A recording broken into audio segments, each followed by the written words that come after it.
గౌరవ ఉప ముఖ్యమంత్రి వర్యులు పవన్ కళ్యాణ్ గౌరవ ముఖ్యమంత్రి గారికి, మంత్రివర్గ సహచరులకి, సభ్యులకి, గౌరవ సభ్యులకి అందరికీ నా హృదయపూర్వక నమస్కారం.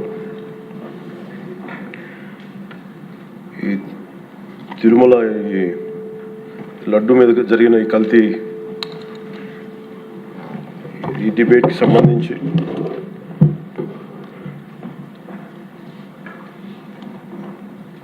అరవై 8 లక్షల కిలోల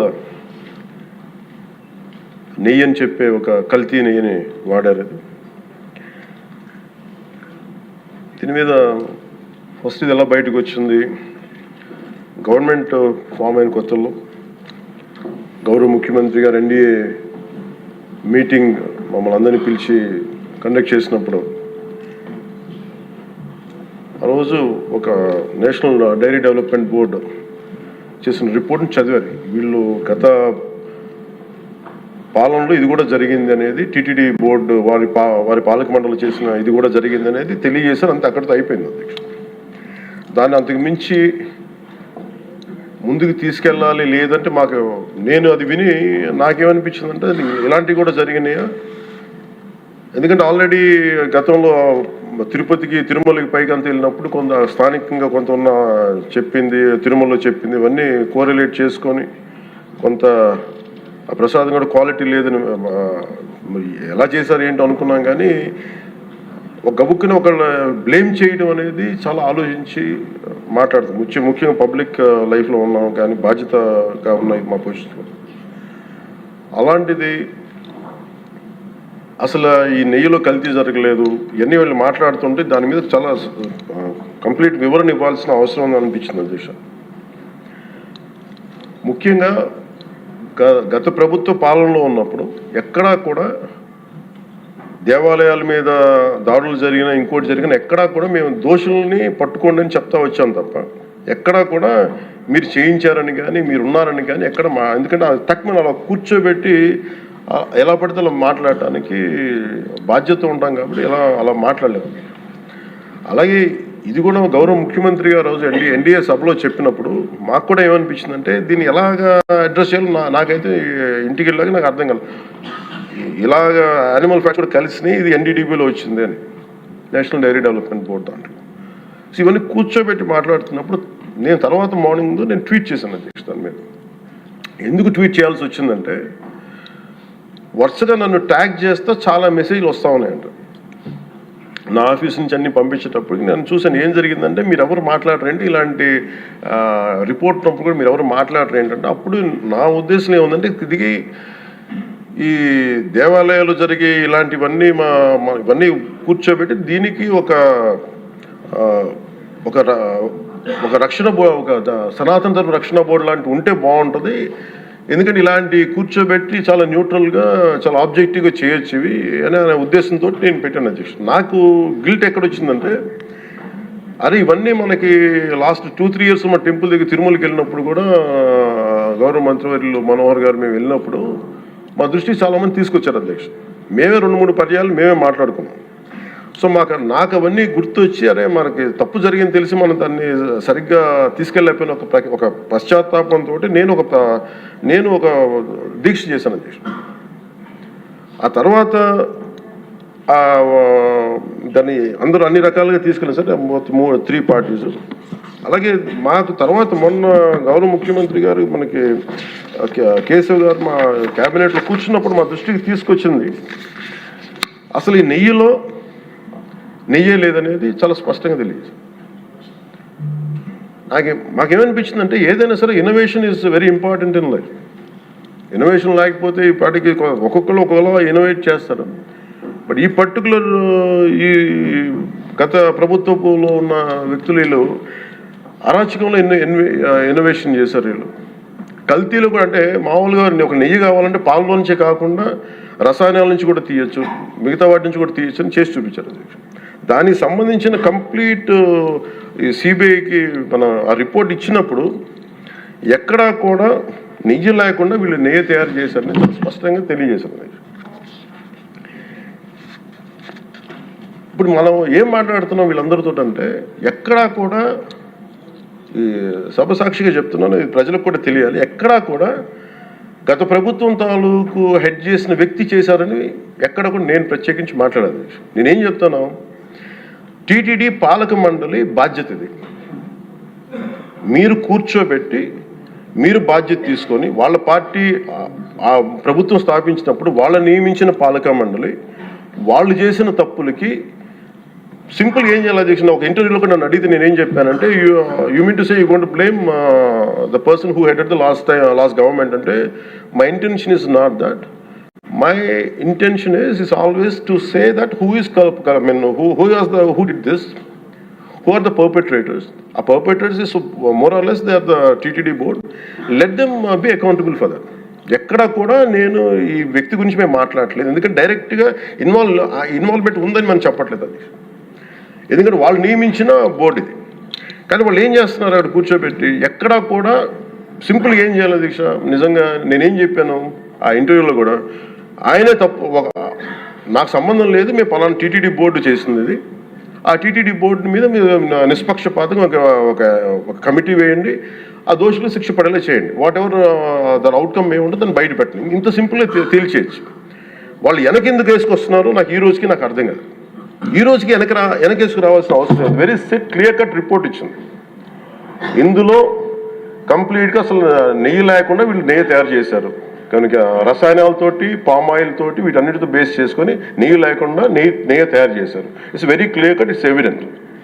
ఇప్పుడు ఎందుకు ఇంత డిస్కషన్ అవుతుంది అధ్యక్ష, మనందరం కూర్చోబెట్టి ఇంత సభా సమయాన్ని ప్రజలకు ఇవ్వాల్సింది కేవలం తిరుపతి లడ్డు గురించి ఎందుకు మాట్లాడాల్సి వస్తుందంటే, వాళ్ళు నిజంగా కనుక ఉప్పేసుకుని ఉంటే కల్తీ జరిగింది, దానికి తగ్గ లా ఏం కోర్స్ యాక్షన్ ఏం తీసుకోవాలో తీసేసుకుని అయిపోతుంటే, దానికి ఎవరైతే పర్పెట్రేటర్స్ ఉన్నారో వాళ్ళకి ఆ శిక్షగా వెళ్ళిపోతారు. అలా కాకుండా అసలు ఆ నెయ్యిలో కల్తీ లేదు, యానిమల్ ఫ్యాట్ లేదు, రిపోర్ట్ ఇచ్చిన తర్వాత ఇవన్నీ. అందుకని ఈ సభ ఈరోజు ఇంతమంది మాట్లాడాల్సి వస్తుంది అధ్యక్ష. మాకు ఏమనిపించిందంటే అధ్యక్ష, దీన్ని క్యాబినెట్ మీటింగ్లో మా దృష్టికి తీసుకొచ్చింది మీకు తెలియజేస్తున్నాను మీ ద్వారా ప్రజలకి. సిబిఐ నేతృత్వంలోని ఈ స్పెషల్ ఇన్వెస్టిగేషన్ టీం ఆ నెయ్యి తయారీకి 1 లీటర్ పాలు కూడా వినియోగించలేదని చెప్పి చాలా ఖచ్చితంగా తేల్చింది. ఆ పామాయిల్లో రసాయనాలు కలిపి తయారు చేసినట్టు చెప్పింది. ఆ ఇతర రసాయనాలు ఏ మూలకాల నుంచి తయారయ్యాయో నిర్ధారణ చేసే సాంకేతికత, దానికై సంబంధించిన టెక్నాలజీ ఆ పర్టికులర్ మా వద్ద లేదనేది ఆ సిట్ తేల్చేసింది. ఈ కేసులో 36 మందిని నిందితులుగా తేల్చింది. శ్రీవారి ప్రసాదాన్ని అపవిత్రం చేసేందుకు ఒక ప్రణాళిక, ఒక ప్లాన్ ప్రకారం కుట్ర జరిగిందన్నట్టు సిట్ తెలియజేసింది. అలాగే దీని ముందు ఏం జరిగిందని చూస్తే, తమకి నచ్చిన సంస్థలకి నెయ్యి సరఫరా కాంట్రాక్టులు కట్టబెట్టేందుకు ఒక ప్రణాళిక ప్రకారం టెండర్ నిబంధనలు సవరించారు. నెయ్యి సరఫరాకి సంస్థకి ఉండాల్సిన కనీస వార్షిక టర్నోవర్ 250 కోట్ల నుంచి 150 కోట్లకు తగ్గించారు. రోజుకి 4 లక్షల లీటర్ల పాలు సేకరించాలన్న నిబంధనని తొలగించారు. డైరీ రంగంలో 3 ఏళ్ల అనుభవం ఉండాలన్న నియమాన్ని ఏడాది కుదించారు. రోజుకి 12 టన్నుల వెన్నెయ్య తేయాలన్న నిబంధనను కూడా 8 టన్నులుగా మార్చేశారు. అంటే ఒకరికి నెయ్యి కాంట్రాక్ట్ ఇవ్వాలంటే ఇన్ని నిబంధనల్ని తూట్లు పడిచారు. అది చేసిన తర్వాత మళ్ళీ సవరణ అనంతరం వీళ్ళు ఎంపిక చేసిన సంస్థలు 20-23 మధ్య నెయ్యి సరఫరా చేశాయి. నెయ్యి సరఫరా చేసిన సంస్థకు అందుకు కావాల్సిన కనీస అర్హతలు లేవని సిట్ ఛార్జ్ షీట్లో ఉంది.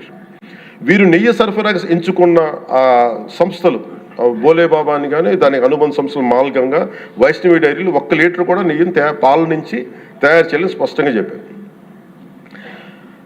ఇది 1924 మధ్య 11 కోట్ల మంది భక్తులను శ్రీవారిని దర్శించుకుంటే ఆ కాలంలో మొత్తం 48 కోట్ల లడ్డు ప్రసాదాలు విక్రయం జరిగింది. దాంట్లో సుమారు 20 కోట్ల లడ్డూలు నకిలీ నెయ్యితో తయారయ్యాయని చెప్పి టీటీడీ రికార్డ్స్ తెలియజేస్తాం.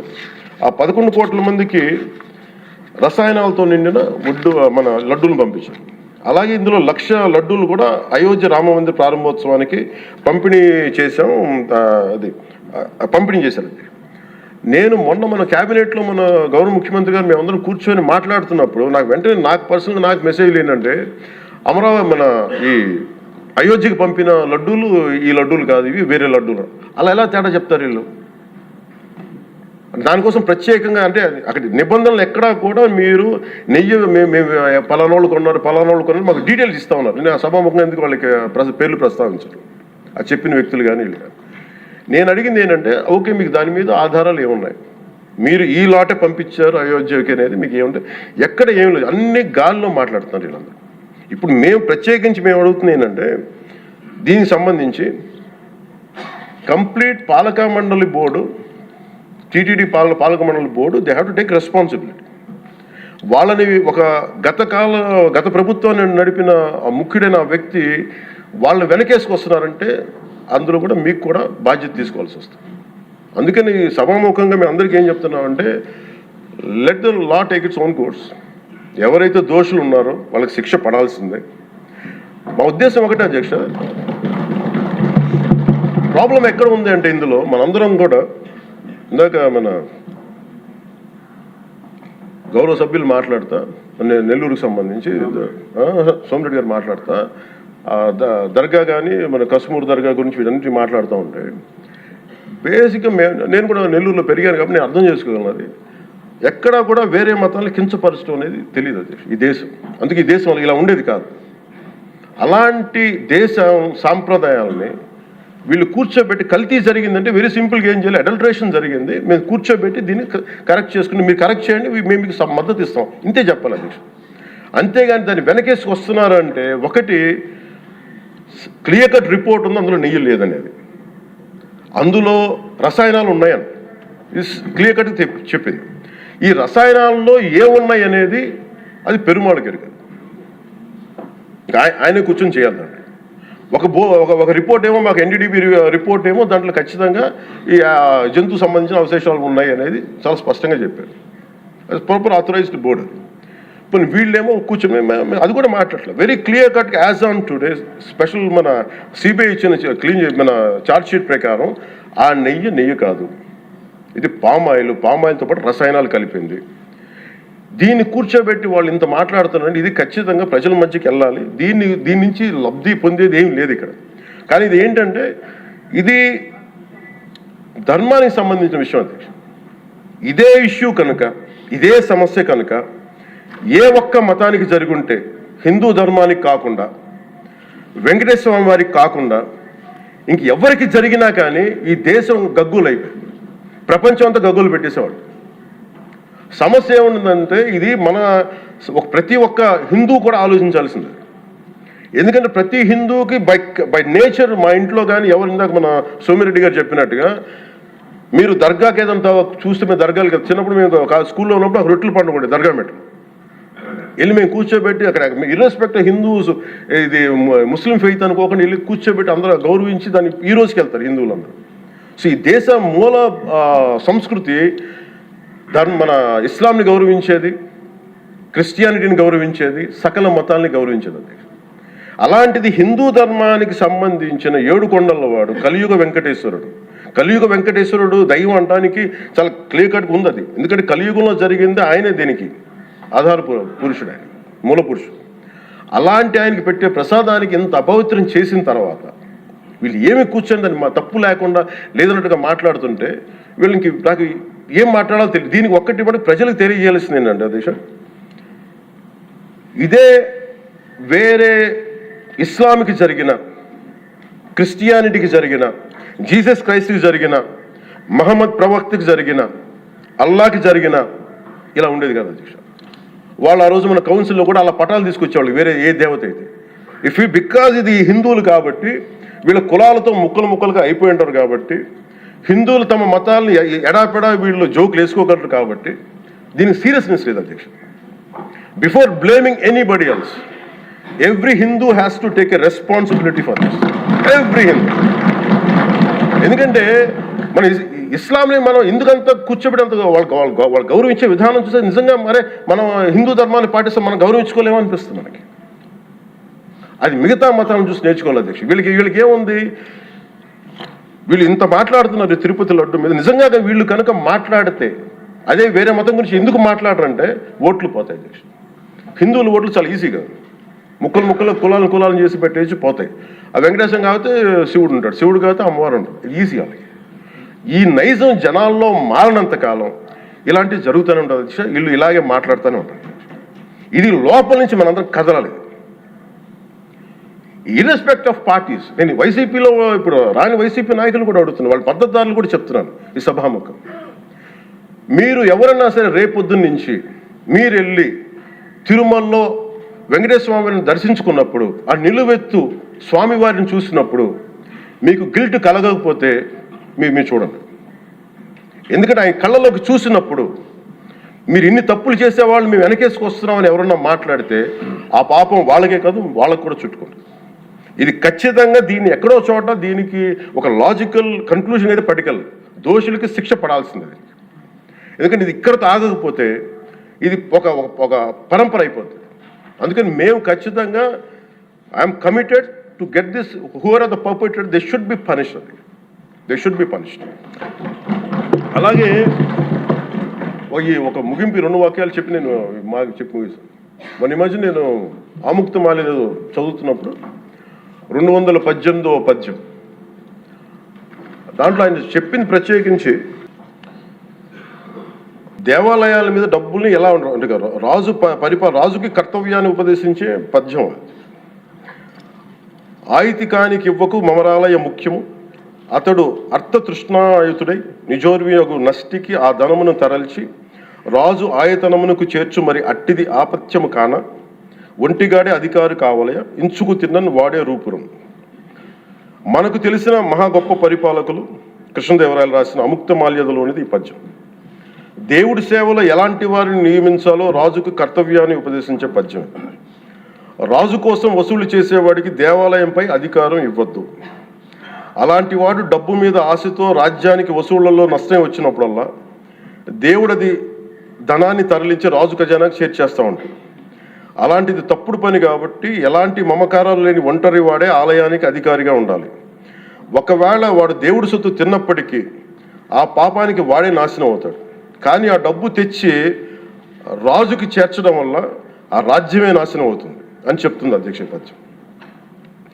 గత ప్రభుత్వ పరిపాలన కాలంలో జరిగిందంతా అచ్చంగా ఇలాగే జరిగింది. అంటే ఇది మనందరికీ కూడా చాలా లోతుగా ఆలోచించాలి. ఇది భగవంతుడికి సంబంధించిన, అది అంతమంది వెళ్ళి వాళ్ళ కర్మని అక్కడ వేస్తారు అధ్యక్ష డబ్బులుగా. ఆ కర్మని ఆ పుణ్యస్థలమే కాపాడాలి. భక్తులు తాలూకు ఆ నిత్య 7 కొండల వాడి నామస్మరణే కాపాడు తప్ప ప్రజలు చేసిన కర్మను ఎవరైతే భగవంతుడి సొమ్ముతోటి ఆడుకుంటారో, భగవంతుడి డబ్బును దోచేస్తారో తరాలు కూడా లేచిపోతాయి అధ్యక్ష. చాలా జాగ్రత్తగా ఉండాలి. ఇది ఎంత ఇది చాలా పుణ్యకార్యాలకు ఇవ్వాల్సింది. అందుకని వీళ్ళందరికీ కూడా ఇప్పటికైనా దీని కల్తీ జరిగింది, వాళ్ళు ఒప్పుకుంటామని చెప్పి వాళ్ళు నిజానికి ఇంకా ఇబ్బంది లేకుండా ఇంక మళ్ళీ దీని గురించి మీరు ఢిల్లీకి వెళ్ళి కోర్టులు వేసే కొద్దీ మీ పాపం పెరుగుద్దే తప్ప, మీ నాశనం కొంచెం ఫాస్ట్ అవుద్ది తప్ప ఇదైతే తగ్గదు. అందుకని దయచేసి అందరం ఈ ఒక్కటి అధ్యక్ష ఇంకొక మరో మాట చెప్పి మీరు ఎక్కడో చోట ఈ దేశం హిందూ దేవతల మీద, హిందూ ధర్మం మీద దాడి జరుగుతున్నప్పుడు irrespective of political parties, irrespective of what you are, where you are, which language you speak, ఏ భాష మీరు మాట్లాడతారు, మీరు ఏ కులస్తులో తెలియదు, కానీ హిందూ ధర్మాన్ని మటుకు దాడి జరుగుతున్నప్పుడల్లా ముక్త కంఠంతో ఏకాభిప్రాయంతో ఖండించకపోతే మటుకు ఇలాంటి పరంపర కొనసాగుతూనే ఉంటుందని తెలియజేసుకుంటూ సెలవు తీసుకుంటాం. చాలా పవన్ కళ్యాణ్ గారు చాలా అత్యద్భుతంగా ప్రజల్ని ఆలోచింపజేసే విధంగా చాలా అద్భుతంగా మాట్లాడారు. అప్పుడే అయిపోయిందా అని ఫీల్ అయ్యేలాగా చేశారు. ధన్యవాదాలు. ఇప్పుడు గౌరవ